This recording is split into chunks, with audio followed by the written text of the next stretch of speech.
Good morning, welcome to my channel. चलिए आज हम लोग स्टार्ट करते हैं मेमोरी के बारे में। और एक बात बता दें आपको, पिछले लेक्चर में जो बेसिक था मेमोरी के बारे में वो बता दिए थे कि मेमोरी के टाइप्स कितने होते हैं, ठीक है, उसके अंदर क्या क्या आते हैं, ये सारे चीज़ हम लोग क्लियर कर दिए हैं। अगर नहीं देखे हैं तो एक बार जाकर उसको देख लीजिए थोड़ा सा। अगर नहीं भी देखते हैं तो ये अब आज का जो वीडियो है इसमें आपको सिर्फ ग्राफ बता रहे हैं। तो लेट्स सी, चलिए देखते हैं। देखिए सिंपल क्या है, पहले है मेमोरी। मेमोरी को दो टाइप्स में बांटा गया, प्राइमरी मेमोरी और secondary memory. Clear? Primary memory और सेकेंडरी मेमोरी। प्राइमरी मेमोरी को मेन मेमोरी भी कहते हैं, सेकेंडरी मेमोरी को external memory. Okay, primary memory को मेन मेमोरी, सेकेंडरी मेमोरी को एक्सटर्नल मेमोरी।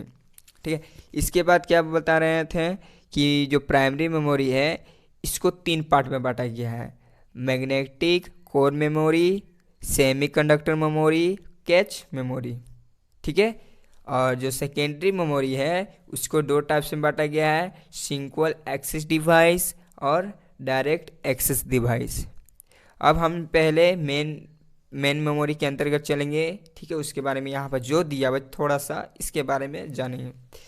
तो मैग्नेटिक कोर मेमोरी जो है इसका कोई भी पार्ट नहीं होता है और कैश मेमोरी का भी कोई पार्ट नहीं होता है। सेकेंडरी कंडक्टर मेमोरी जो सेमी कंडक्टर मेमोरी जो है इसका दो पार्ट होता है, बिपोलर सेमी कंडक्टर मेमोरी और metal oxide semi conductor memory.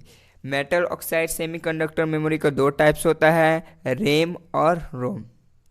आगे पढ़ेंगे इसका दोनों का भी पार्ट होता है, ठीक है। चलिए अब सेकेंडरी मेमोरी में देख लेते हैं कि जो सेकेंडरी मेमोरी है उसका दो पार्ट होता है, सीक्वल एक्सेस डिवाइस और डायरेक्ट एक्सेस डिवाइस।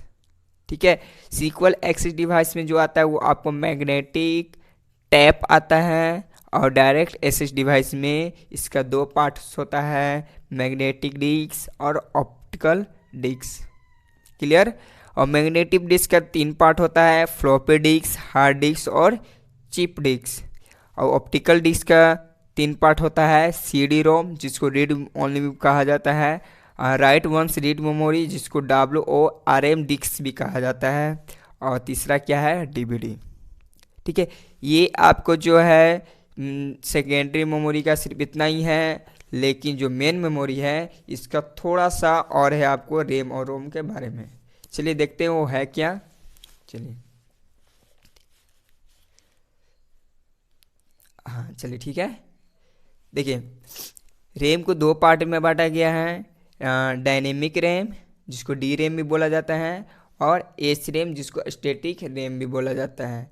डायरेक्ट में देखते हैं तो FPM डी रैम होता है, EDO रैम डी रैम होता है, BEDO डी रैम होता है, SD रैम होता है, RD रैम होता है, DDR SDA रैम होता है, VR रैम होता है, WR रैम होता है।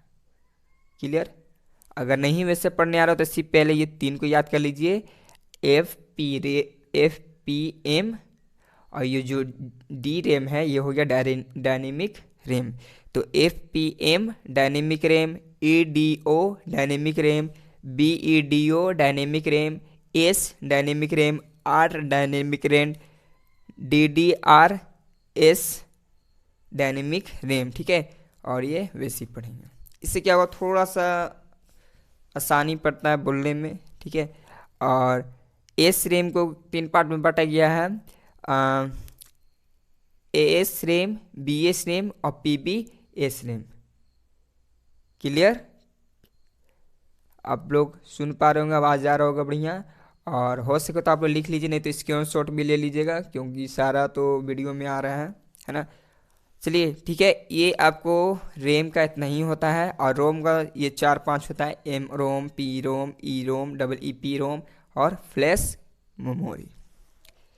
क्लियर? ये जो आपको ग्राफ बताएं ये था आपको मेमोरी के बारे में जो बताए थे कि एक बार आप लोग ग्राफ दिखा देंगे।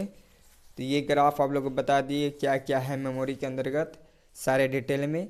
और अगले लेक्चर में हम लोग पढ़ेंगे कि मेमोरी ये जो पढ़े हैं ये है क्या। ठीक है, जैसे डायनेमिक रैम में बहुत सारे पढ़े हैं, E D O RAM, B D O RAM, S dynamic RAM, R dynamic RAM. ठीक है, रोम में पढ़े एम रोम, पी रोम। ठीक है, बहुत सारा पढ़े हैं। तो ये सारे अगले लेक्चर में जानेंगे ये होता क्या है, इसका यूज कैसे है, किस तरीके से वर्क करता है कंप्यूटर के अंदर। ठीक है, थैंक यू।